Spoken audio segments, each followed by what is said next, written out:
I'm honored and I'm really privileged to get the endorsement of these two basic crafts, the Laborers Union and the Operating Engineers Union. There are four crafts. They comprise two of the largest unions. They're the guys who are first in on almost every job and the last out on every job. And they put real sweat equity into their projects. They do the hardest of the hard work, the men and women of the Laborers Union, the Operating Engineers. And it's about their working families doing the work of this city, rebuilding and redesigning our city. And that's why I'm so honored to get their endorsement. It means a great deal to me, and I think it reaffirms the fact that I'm someone who's for the working man and working women and the working families of this city and county of Honolulu. And we chose to stand here today at the Sand Island Wastewater Treatment Facility for one simple reason. Right now there's work going on behind us, and that work involves the members of these two unions. There could be more work if we were building the second digester, which unfortunately has not happened. In fact, the 26 million that was in the budget started to happen before I left the city has been taken out of the budget. And it's a victim of bad politics, unfortunately. We can't allow this to continue to happen. We need a mayor who's going to be hands-on, digging in deep, not delegating management to others, to the cabinet or sub-cabinet people. It requires someone who's going to step up and do the job himself. It's not like the governor where you can delegate to a cabinet to solve problems. At the city, it's the nitty-gritty. It is dealing with sewage issues, and it requires someone who wants to know the details, be engaged to work at solving this major problem of getting a second digester built. And why is that? Why is that? Number one, there's only one digester in existence right now. If that one goes out of working order for some reason, we could face a major environmental nightmare. At a minimum, we're going to truck a lot more sludge through our neighborhoods, and it could impact our ability to do things within our urban core, because this facility treats sewage all the way from Coolio to Salt Lake. Two, it could slow down the issuing of building permits. That is something we do not want to see happen. We already have lost jobs because we're not building the second digester. The men and women of these two unions could be working right now on building that second digester. But more importantly, if permits are denied because of not enough capacity in our sewer system in the urban core, more jobs are lost and we don't rebuild our city. And then finally, it can impact our consent decree. As you know, we have a $4.7 billion consent decree with the federal government. This is tied into it in terms of making sure we move forward to treat our sewage, do secondary treatment, and we have between now and 2035 and maybe 2038. And if things get held up at this plant, it can back up many other things and create problems with the consent decree, and the federal government could come back in and yank it away from us and make us do things even quicker, increasing sewer fees for all of our residents. That is something we do not want to happen. So these are all really bad things. And we're on the verge of some of these things occurring unless we step it up. If I were mayor, I would call the city council together with the members of my cabinet who deal with this issue, ENV, facility maintenance, and any other members that need to participate. And we'd figure out how to solve this problem. And we wouldn't leave the table until we resolved it, until we got a resolution. We would work it. We would bring everyone together and try to get to the goal where we can build this second digester. So we can put more men and women of these unions back to work and make sure that we continue to issue permits in the long haul and not jeopardize our consent decree. That's the kind of mayor I will be. That was the kind of mayor I was. I ran the problems. I didn't say they're someone else's, and I didn't delegate to someone else to solve them. I stepped up myself, and my style is to pull everyone together. I am hoping, hope upon hope, that the council and the mayor will get together this budget cycle and put the money back. I hope that common sense will prevail.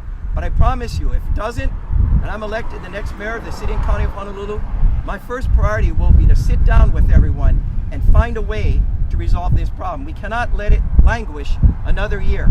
And I can promise you that languishing has happened because of lack of management or mismanagement from the mayor's office downtown. He is the leader, he is the manager. The council is the legislature. They pass legislation that requires a leader to step up and pull everyone together on this issue. So again, I'm really honored to receive the endorsement of the two unions, laborers and operating engineers, and all of the men and women behind me. It means a lot to me. And I'm going to honor that endorsement by promising to work very hard in this campaign, to work with all of them as a team, and when elected, to govern with all of them as a team, because it's about rebuilding and redesigning our city in the urban core so we can preserve our outlying ag lands. With that, we'll open it up to any questions that anyone may have of any of us.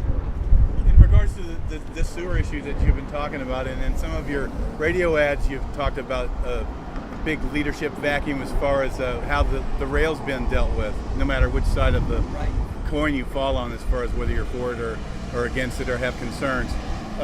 Is a really super leadership vacuum going on in the mayor's office right now? I think there's a lack of management. I think that there's a delegation to the cabinet to resolve problems. But issues like rail are too big for a cabinet member. This requires the mayor himself to step up and to speak on the issue every single day, moving the ball forward on rail. There's been a stepping back and the ball is rolled backwards as a result. The party is doing their job, but they're a committee of 10. We need a leader at the front, and that leader always is the mayor, because the rail project is a city project. No doubt about it.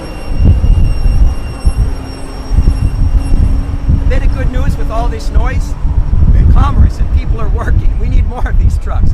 On potholes, the same thing. It's not stepping up and saying we got a major problem. Let's repave more roads now. Let's issue bonds now while interest rates are low. Because why? It puts members of his union and his union back to work. So they're in a recession, and we're putting money in people's pockets and they're spending it, which helps us climb out of this recession. And we repave more roads now when we need it most. So yes, I'm very concerned that there hasn't been a stepping up by the mayor himself to address these problems. What is the status of the second digestive, the current status right now? The status of it right now is it's dead on arrival. There was money that was trying to be put back in. Half of it has now been taken out. You can't build a digester with just half the money. I'm hoping that everyone will sit down together. That's part of the purpose of this press conference, is to try to get the council and the mayor to sit down and say, how can we address the concerns and issues raised? Because there are issues, you know. Is there a cheaper way? Is there a way to have it paid for by someone else? At the end of the day, my personal opinion is this is technology that works. It may not be perfect, but it works. It treats our sludge. We don't have to truck it. It results in pellets that can be used as fertilizer. Not marketed, but used as fertilizer. It's proven technology. I think we should go forward and we can explore other technology down the road. But if we stop and just jump to new technology, we're looking at major delay. And that's something we can't afford right now. We just can't afford it. And one last thing, as far as you and Mayor Caldwell are for rail, Governor Cayetano is against. How does that work out as far as splitting the vote, as far as the people that are for and against? And they've been talking in the media about how the numbers are changing on who's for rail and who's against it. You know, it's a good question. A lot of people think that we're going to split votes, but I think all of us pull votes from different segments. You know, there are people who are anti-rail that are going to vote for me because I'm a strong progressive Democrat, and they're going to do it because they've seen my action and my record in the state house, and while at the city too, I'm very pro-working families, and so we're going to get Democrats. They're not more anti-rail, but say it's more than just rail, it's the issue. You know, at the end of the day, I think people don't vote on one issue. They vote on character. I'm hoping that I'll show that my character is such that I'm going to step into this job like I was when I was mayor. Be embraced up to my elbows in problems, address them and solve them, working with everyone in a collaborative way, not delegating, not saying it's not my problem or letting someone else address it. And I think people are going to see that in this campaign, and I think at the end of the day they're going to vote on character more than one issue. Is there anything else we didn't ask you think is important that we didn't Oh, there's cover? always more to talk about, but you know, people say I talk too much as it is. So you may have more for some of the gentlemen and women behind us, but really appreciate you all coming out here today. Thank you so much. You're welcome, sir. Yeah.